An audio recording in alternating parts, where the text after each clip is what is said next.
Halo semuanya, Assalamualaikum warahmatullahi wabarakatuh. Kembali lagi bersama Bu Rindi pada mata pelajaran Prakarya dan Kewirausahaan. Oke, hari ini kita akan belajar mengenai sistem produksi kerajinan dengan inspirasi budaya lokal non-benda. Dengan kompetensi sebagai berikut.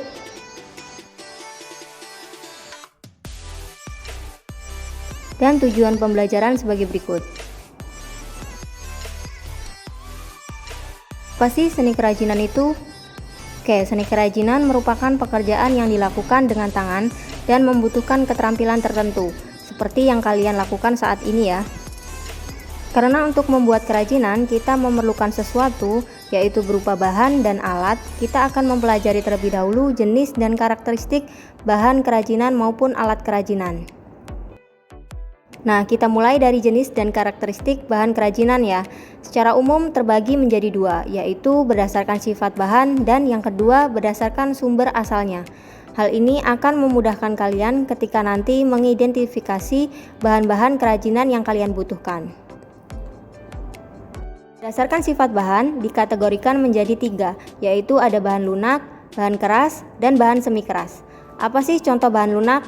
Contoh bahan lunak itu ada tanah liat. Sedangkan bahan keras contohnya apa? Seperti kayu, rotan, batu, dan lain-lain.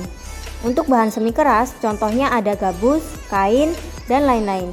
Jadi kalian bisa memakai salah satu dari bahan tersebut terlihat dari sifat bahannya yang sesuai dengan kebutuhan kalian. Yang kedua, berdasarkan sumber asalnya. Bahan kerajinan ini tergolong atau terbagi menjadi dua, yaitu ada bahan alam dan bahan buatan.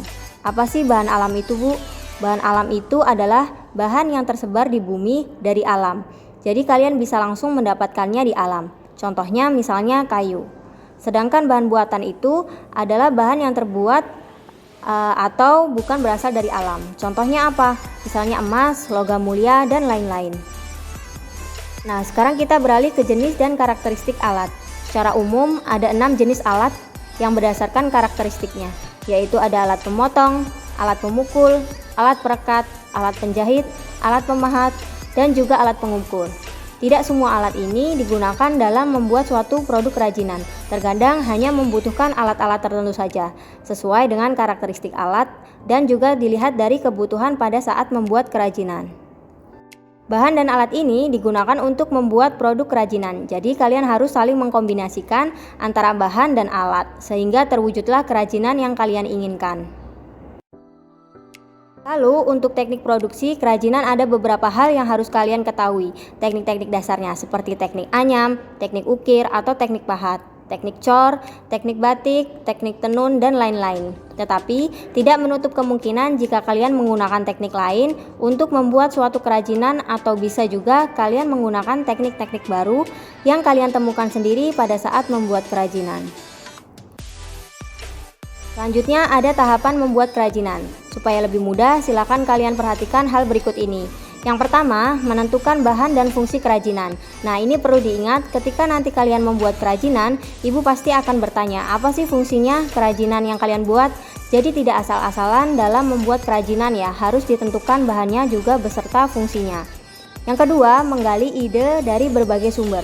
Ini masih berkaitan dengan materi minggu lalu. Bagaimana kalian membuat perencanaan dan mencari inspirasi untuk membuat suatu kerajinan.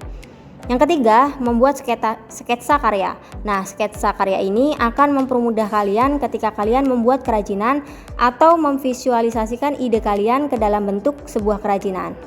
Yang keempat, menyiapkan bahan dan alat. Tentu saja, sebelum kalian membuat kerajinan, kalian harus mempersiapkan bahan dan alat terlebih dahulu. Dan selanjutnya adalah langsung membuat karya kerajinannya. Jadi langsung dieksekusi atau langsung dibuat berdasarkan apa yang sudah kalian rencanakan. Dan yang terakhir adalah mengevaluasi karya. Jadi tahap ini sangat penting ketika selesai kerajinannya dibuat, kalian harus mengevaluasi. Kira-kira sudah sesuai belum apa yang diharapkan? Kira-kira sudah sesuai dengan fungsi kegunaannya belum? Sudah seperti apa yang kita inginkan belum visualisasinya? Seperti itu ya. Pada tahapan ini, ibu harap kalian harus membuat kerajinan dengan sungguh-sungguh, jadi tidak asal membuatnya. Sebagai pengingat, untuk membuat kerajinan harus dibuat berdasarkan inspirasi dari budaya lokal non-benda, seperti yang sudah kalian lakukan di minggu lalu pada saat membuat perencanaan. Jadi ibu mohon diperhatikan lagi, ketika membuat kerajinannya harus ada inspirasi dari budaya lokal non-benda. Jika lupa apa budaya lokal non-benda, kalian boleh menonton kembali video pada minggu lalu. Supaya lebih mudah, mungkin ibu ingatkan kembali, untuk membuat produk kerajinannya kita cari dulu inspirasi dari budaya lokal non-benda yang bisa kita jadikan kerajinan. Seperti yang ibu contohkan di minggu lalu, ibu memilih tari pendet. Nah, kira-kira dari budaya tersebut bisa dijadikan produk seperti apa? Misalnya produk tote bag ataupun kaos. Ini bisa disesuaikan dengan yang kalian bisa. Usahakan buatlah produk yang semudah mungkin, tapi tidak asal membuatnya. Jadi perlu effort atau usaha yang lebih. Walaupun tidak perfect, setidaknya tunjukkan usaha dan ide terbaik kalian. Buatlah produk yang memang mudah kalian dapatkan bahan-bahannya di rumah. Oke, cukup di sini dulu video pembelajaran kita hari ini. Terima kasih sudah mengikuti video pembelajaran sampai akhir. Terima kasih. Wassalamualaikum warahmatullahi wabarakatuh.